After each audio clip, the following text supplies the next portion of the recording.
He was here, walking the same streets, breathing the same air, and almost nobody noticed. This is not a story about Jesus performing miracles. This is the story of what happened in between and what it reveals about us.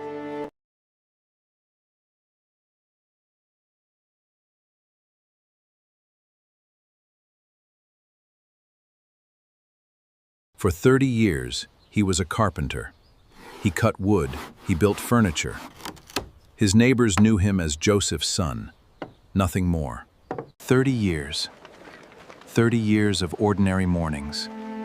And almost nobody who knew him during those years understood what they were standing next to. Try to understand what that means. The one who spoke the universe into existence, sitting in the dust of a small town, known by no one for what he truly was. Fresh figs from the coast! 2 shekels for the finest oil! When he finally stepped into his purpose, the heavens opened, a voice spoke, and still, most of the people standing at that river thought it was thunder. Him first were not the educated, not the powerful, not the religious leaders. They were fishermen, tax collectors, outcasts, people with nothing to lose by believing. The ones who had spent their entire lives studying the scriptures that predicted his coming. They were the least prepared to recognize him when he arrived. He healed people in front of witnesses, and the immediate response was not worship, it was argument. How did he do it? Who gave him this authority? Is this from God or somewhere else? There are moments in the gospel accounts where you can feel it, the loneliness of a person who is completely known by God and almost completely misunderstood by everyone around him. Here, my friend, take some bread. There is enough for everyone here tonight.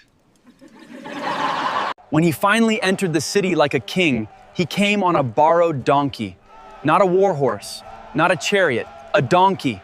The night before everything ended, he went to a garden and asked his closest friends to stay awake with him.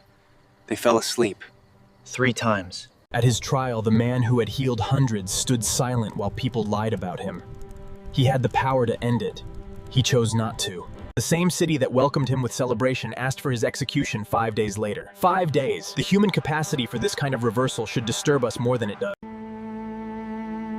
In full view of the city, many of them people he had fed, people he had healed, walked past without stopping. 3 days later, the tomb was empty, and the first people who saw it didn't believe it. Even then, even after everything they had witnessed, their first response was doubt. Obvious.